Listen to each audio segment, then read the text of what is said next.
દેશના વડાપ્રધાન નરેન્દ્ર મોદીએ ગઈકાલે લોકોને સોનું ન ખરીદવાની અપીલ કરી છે.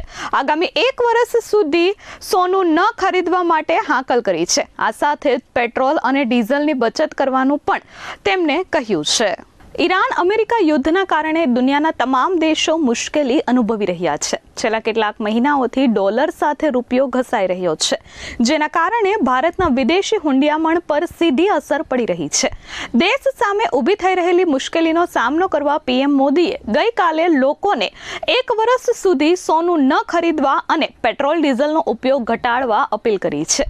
આ અપીલ બાદ જ્વેલર્સોમાં ફફડાટ ફેલાયો છે, જ્યારે બીજી બાજુ સમગ્ર જ્વેલરી ઉદ્યોગ સાથે સીધા અને આડકતરી રીતે જોડાયેલા અંદાજે 8 કરોડ લોકોની રોજગારી પર સીધી અસર પડી શકે છે. જ્વેલર્સ એસોસિએશને માંગ કરી છે કે સરકાર ગોલ્ડ મોનેટાઇઝેશન જેવી કોઈ અસરકારક સ્કીમ લાવે, જેથી લોકો પાસે પડેલું સોનું માર્કેટમાં ફરીથી ફરતું થાય. જો સરકાર કોઈ મધ્યમ માર્ગ કાઢશે તો જ હસ્તકલા અને કારીગરી સાથે જોડાયેલા લાખો લોકોની રોજીરોટી બચાવી શકાશે અને ઉદ્યોગને વેગ મળશે. માનનીય પ્રધાનમંત્રીશ્રીની ચિંતા સાથે અમે બધા જ્વેલર્સ સહેમત છીએ અને એમનું જે કહેવાનું છે એ મુજબ અત્યારે આપણું ઓવરઓલ જોવા જઈએ તો ભારતનું જે કાંઈ કન્ઝમ્પશન છે, જે કાંઈ રિઝર્વ છે, એ રિઝર્વમાં મોટો ભાગ ગોલ્ડનો અને ક્રૂડનો છે. એમાં ગોલ્ડનું જે ઇમ્પોર્ટ થાય છે, જેથી કરીને આપણા રિઝર્વ ઉપર માર પડતો હોય છે અને એક્સપોર્ટ અને ઇમ્પોર્ટના જે ફિગર્સ ભાઈ ઇકોનોમિક્સની દ્રષ્ટિએ જે કાંઈ ફેરફારો આવતા હોય છે એની દ્રષ્ટિએ માનનીય પ્રધાનમંત્રીશ્રીએ આ નિવેદન કરેલું છે.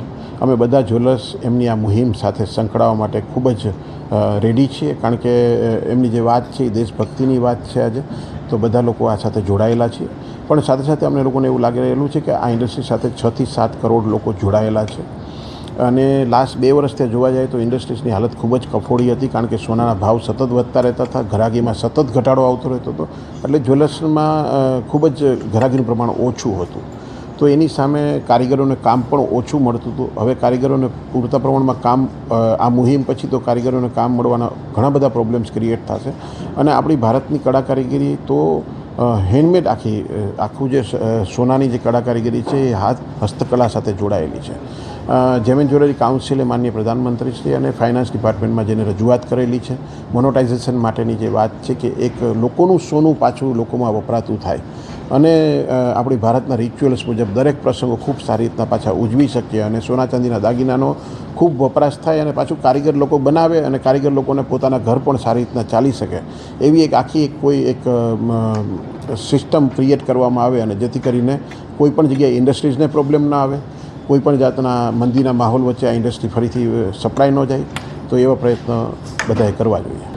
લગ્નસરાની સિઝનો સામે આ મુહિમની સામે કસ્ટમર પણ કદાચ આ મુહિમમાં જોઈન્ટ થાય, અમે જ્વેલર્સ લોકો જોડાશું સાથે સાથે આ પણ જોઈન્ટ થાય તો એમાં એવું બનશે કે કદાચ કસ્ટમર પોતાનું જૂનું સોનું ફરીથી રિસાયકલ કરાવે, જેથી કરીને કારીગર લોકોને કામ મળતું રહે.